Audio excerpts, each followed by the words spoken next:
صلی علی شفیعنا صلی علی محمد۔ اس سے پہلے کہ ہم آقا صلی اللہ علیہ وسلم کی منفرد نورانی ولادت میں ہونے والے عجیب واقعات اور انوار و تجلیات والی رات کا ذکر کریں، اس سے قبل یہ جان لیتے ہیں کہ عرب کے رہنے والے کس بدحالی کا شکار تھے۔ اہل لغت کے نزدیک عرب اور اعراب کے معنی فصاحت اور زبان آوری، خوش بیانی اور زبان دانی کے ہیں۔ چونکہ اہل عرب اپنی فصاحت و بلاغت اور زبان آوری خوش بیانی کے سامنے ساری دنیا کو ہیچ و کمتر سمجھتے تھے، اس لیے انہوں نے خود کو اس احساس تفاخر میں ڈوب کر عرب اور دنیا کی دوسری زبانیں بولنے والی اقوام کو عجم یعنی کہ گونگا کہہ کر پکارا اور ایک عجیب سے احساس برتری میں مبتلا رہے۔ حالت یہ تھی کہ بدعنوانی، بددیانتی، بغاوت، سرکشی، مکر و فریب، اخلاقی گراوٹ اور ذہنی پستی ان کی گھٹی میں پڑی ہوئی تھی۔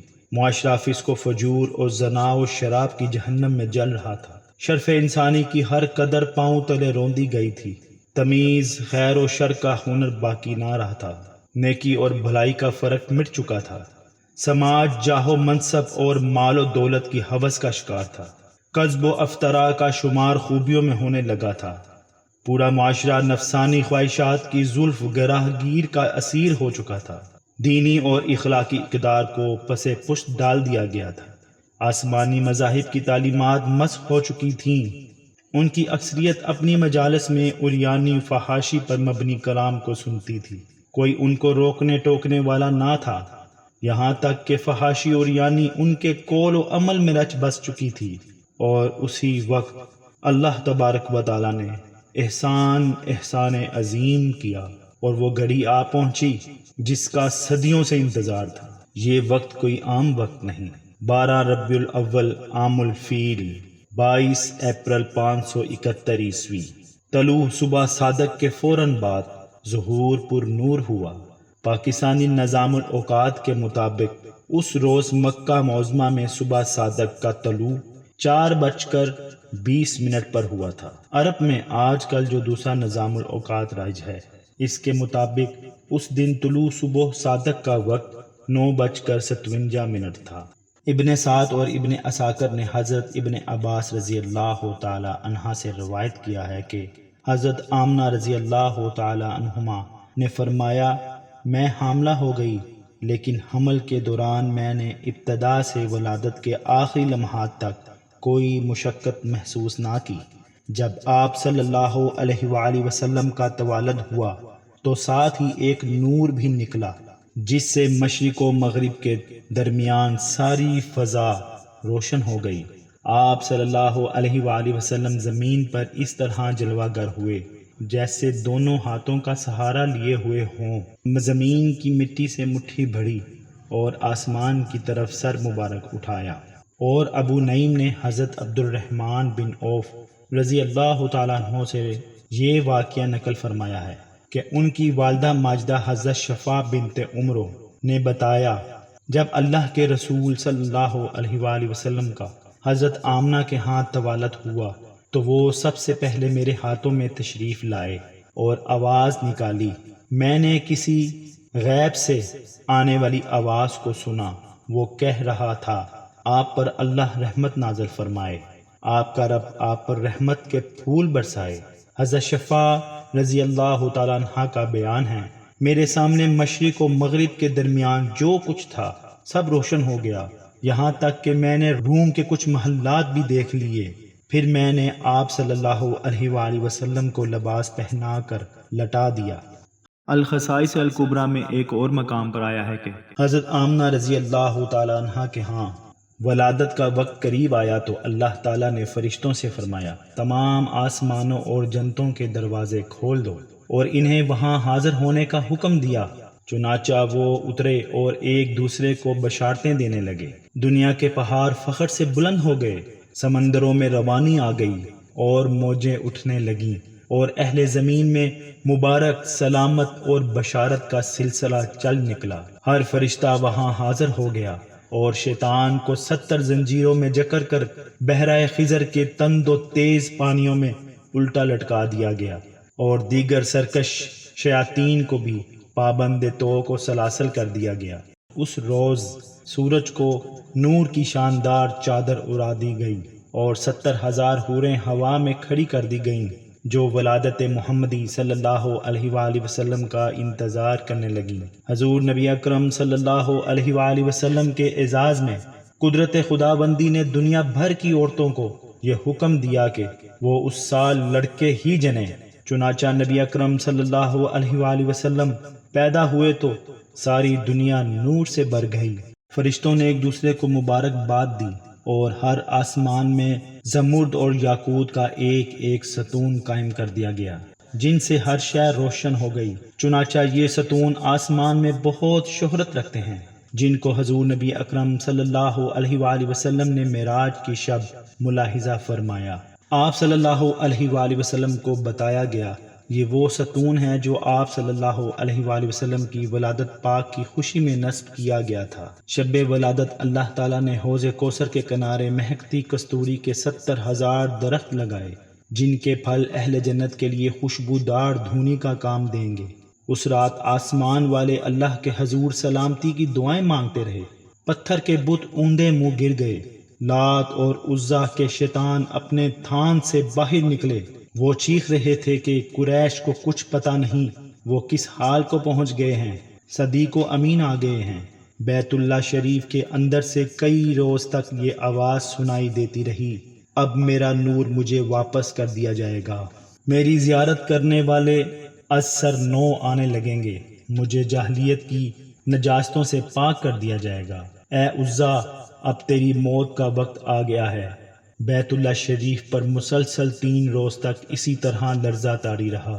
یہ پہلی علامت تھی جو سرکار نبی اکرم صلی اللہ علیہ وآلہ وسلم کی ولادت کے وقت قریش کے مشاہدے میں آئی، اور ابو نعیم نے حضرت عباس رضی اللہ تعالیٰ عنہ سے روایت کی ہے۔ حضرت آمنہ کے بطن اطہر میں نور محمدی صلی اللہ علیہ وآلہ وسلم کے جلوہ گر ہونے کا پتہ اس طرح چلا کہ اس رات قریش کا ہر جانور گویا ہو گیا، اسے زبان مل گئی، وہ بولنے لگا کہ رب کعبہ کی قسم، اللہ کے رسول صلی اللہ علیہ وآلہ وسلم اپنی والدہ مائدہ کے بطن اطہر میں جلوہ گر ہو گئے ہیں، وہ دنیا کے لیے امان اور کائنات کے لیے سراج منیر ہیں۔ قبائل عرب میں جو کاہن عورتیں تھیں ان کے مسخر جنات اس رات ان کے پاس آنے سے قاصر ہو گئے، کاہنوں کا علم چھین لیا گیا، دنیا بھر کے بادشاہوں کے تخت الٹ دیے گئے اور وہ خود گونگے ہو گئے، اس روز بات تک نہ کر سکے۔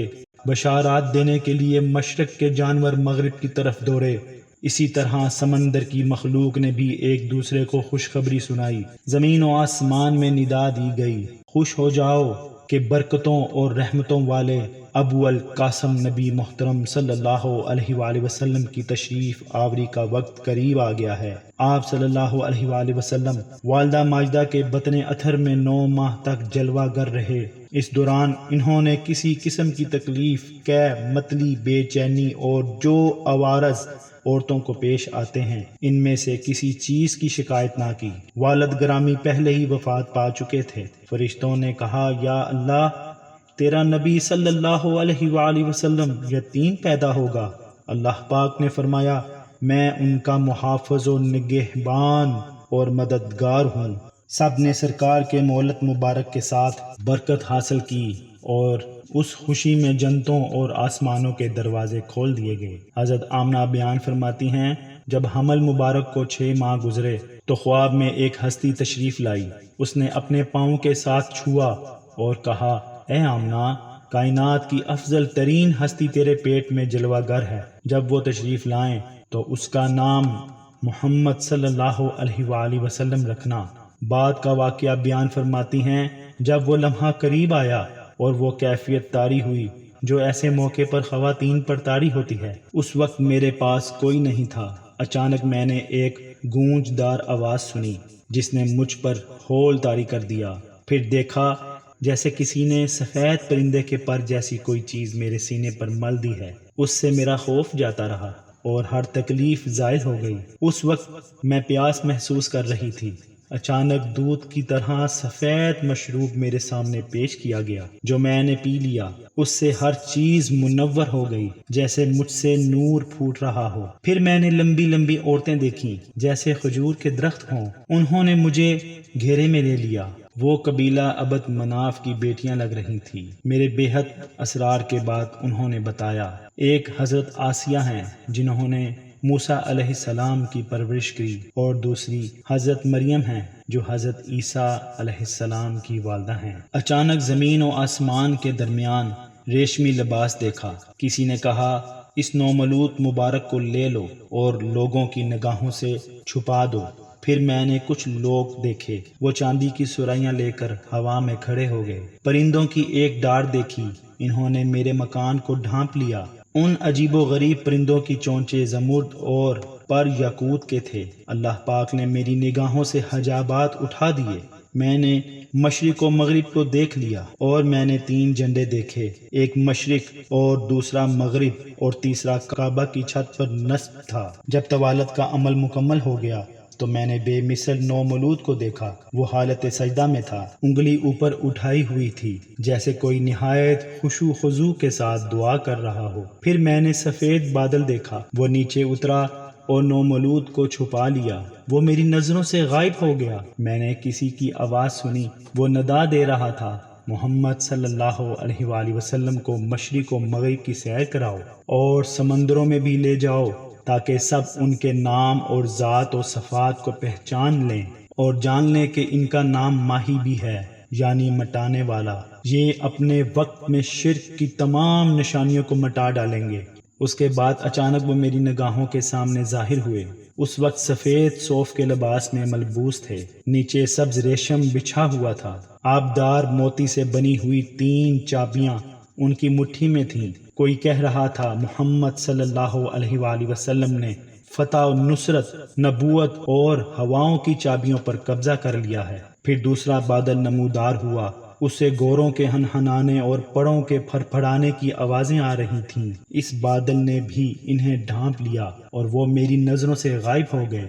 میں نے سنا کوئی کہہ رہا تھا محمد صلی اللہ علیہ وآلہ وسلم کو مشرق و مغرب اور انبیاء کرام کے اماکن ولادت پر لے جاؤ اور جن و انس سے، درندوں اور پرندوں سے اور ہر قسم کی روحانی مخلوق سے ان کا تعارف کرواؤ، اور انہیں حضرت آدم علیہ السلام کی صفوت اور حضرت نوح علیہ السلام کی رقت اور گریہ ازاری اور حضرت ابراہیم علیہ السلام کی خلت اور دوستی اور حضرت اسماعیل علیہ السلام کی زبان اور حضرت یعقوب علیہ السلام کی بشارت اور حضرت یوسف علیہ السلام کا حسن اور حضرت داؤد علیہ السلام کی آواز اور حضرت ایوب علیہ السلام کا صبر اور حضرت یحییٰ علیہ السلام کا زہد اور حضرت عیسیٰ علیہ السلام کی سخاوت عطا فرماؤ اور اخلاق انبیاء کرام سے معمور کرو۔ پھر دوبارہ آپ صلی اللہ علیہ وآلہ وسلم میری نگاہوں کے سامنے ظاہر ہوئے۔